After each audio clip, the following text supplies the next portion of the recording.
Hi, my name is Alex Merenstein from Stony Brook University. I'm going to talk about the case for benchmarking control operations in cloud native storage. And this is a work that we did in collaboration with IBM. So first I'm going to talk about what cloud native applications are and why current benchmarks are insufficient for benchmarking cloud native storage. I'm going to talk about what storage control operations are and why there are more of them in cloud native environments. We did a couple of experiments to look at the impact of these storage control operations, so I will talk about that. And then finally, we have a proposed design for a cloud native storage benchmark that I'll talk about. So over the past few years, one of the trends that has emerged in cloud computing has been to use what's called the cloud native approach to building software. So this approach is characterized by typically using containers rather than virtual machines, using a microservice architecture, frequently scaling applications to meet user demand, and rolling out updates to those applications much more often. So the storage used by these cloud native applications also has some particular characteristics. For instance, the storage is typically allocated for and used by applications rather than systems. The management of these cloud native storage systems is typically automated or done in a declarative fashion and uses the APIs provided by the storage providers. And then there's this container storage interface, which provides a standard interface between storage providers and container orchestrators such as Kubernetes. So on the right here, there are the logos of several of these cloud native storage projects. And then in addition to these, there are many more cloud native providers, storage providers available in the marketplace. And many of these projects are relatively new. And so if you are a system administrator or an application architect trying to decide which one of these storage providers to use, or if you've already decided on one and now you are trying to configure it in the best possible way, generally maybe you return to a benchmark in order to compare different options.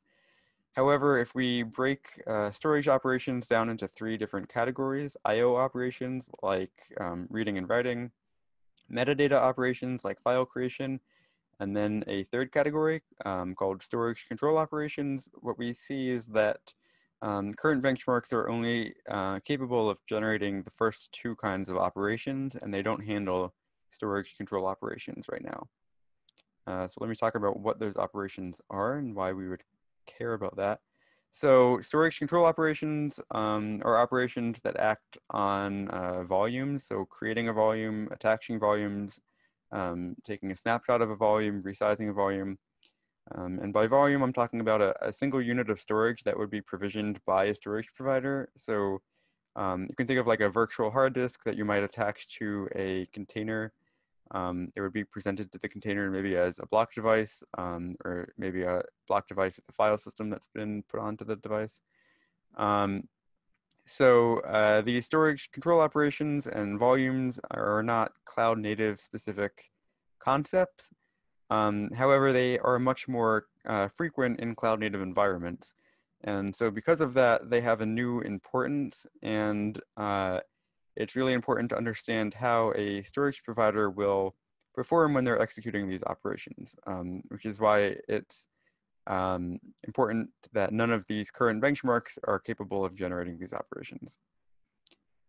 So when I talk about an increase in the number of these storage control operations, I have a couple of examples of that. I mentioned that cloud native applications deploy new versions of the application at a higher rate.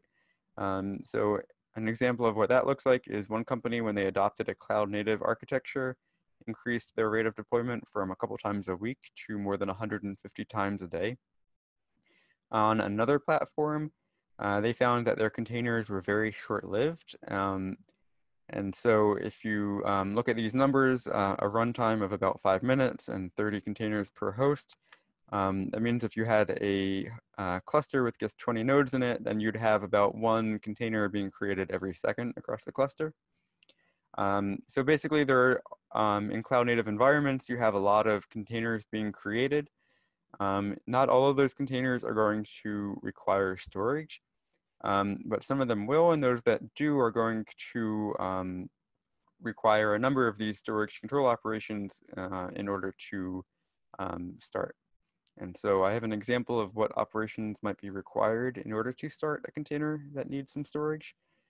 So in this example, the red box on the left is the storage provider responsible for creating the storage that the container is going to use. And then the green box on the right is the machine where the container is going to run.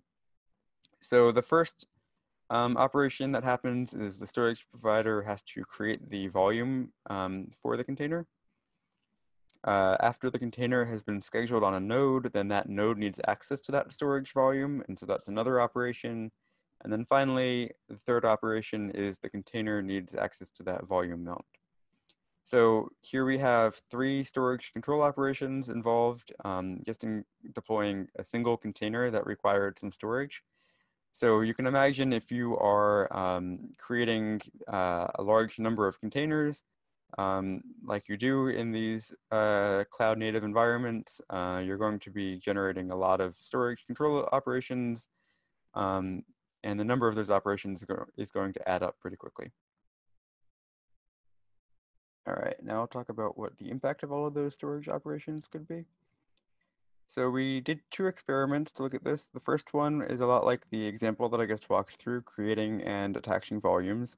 So for that experiment, what we're looking for is whether or not these different storage providers execute these storage control operations with any difference in terms of performance. And then the second experiment, we're looking at the indirect impact of these storage control operations. So there we're looking at the situation where maybe you're running an application like a web server or a database, and then while you're running that primary application, you are executing some storage control operations. And so can those storage control operations have any detrimental impact on that primary application? And then if there is an impact, is that impact different across different storage providers?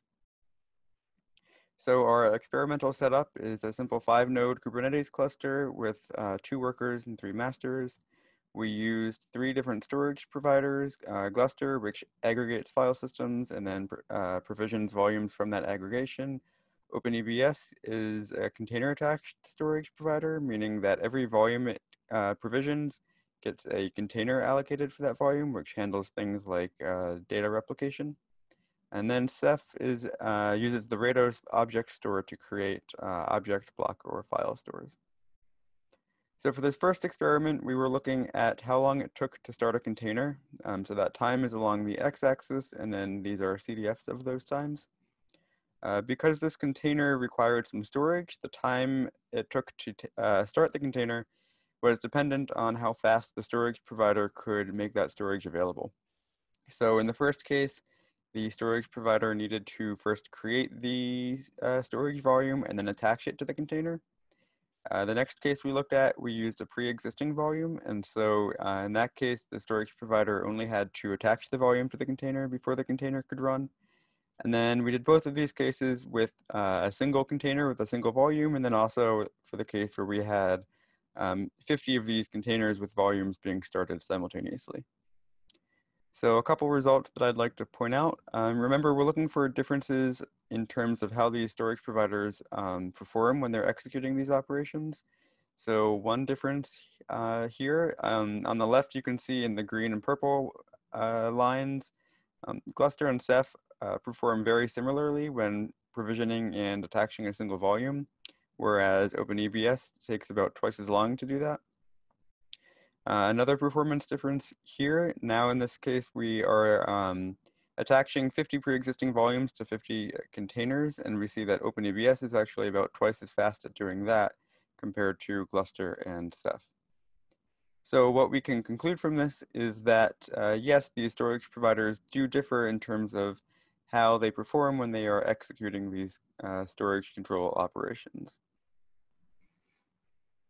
The next experiment that we looked at, again, is looking at the indirect impact of these storage control operations. So what we did is we ran the benchmark FIO in a container to generate an IO workload. And then while FIO was running, we took a number of snapshots of the volume that FIO was using. So we took either 0, 20, or 40 snapshots. You can see that along the x-axis. And then after FIO finished running, we looked at the latency that it reported. And so that latency is along the y-axis. One thing to point out about that latency is that because the storage providers performed significantly differently, the y-axis scales are different. So for example, here at the cluster, the latency is on the order of milliseconds, whereas for OpenEBS, it's on the order of seconds. And then we looked at 4 different percentiles of that latency reported by FIO. And so some of the results, first of all, one of the storage providers, Ceph, did not exhibit any difference in performance when we took more snapshots. Gluster, there was maybe a slight increase in that tail latency as we took more snapshots, but OpenEBS exhibited a significantly higher tail latency when we took more snapshots. So what we can conclude from this is that, yes, the storage control operations can impact other workloads that are running on the system. However, that impact varies depending on which storage provider you are using. So next I'll talk about the design for this benchmark that we came up with. So we have 9 requirements for a cloud native storage benchmark. I'll talk about a couple of these requirements here. First of all, it should be possible to specify a complex and realistic storage control workload. The workloads generated by the benchmark should mimic real world cloud native workloads. So for example, it should create the same sequences and sets of storage control operations that would be executed as would be executed during typical cloud native operations, such as during scaling up an application to meet more demand, or deploying a new version of an application. It should be possible to generate both I/O and storage control workloads separately, and it should be possible to use existing tools and benchmarks to generate those I/O workloads.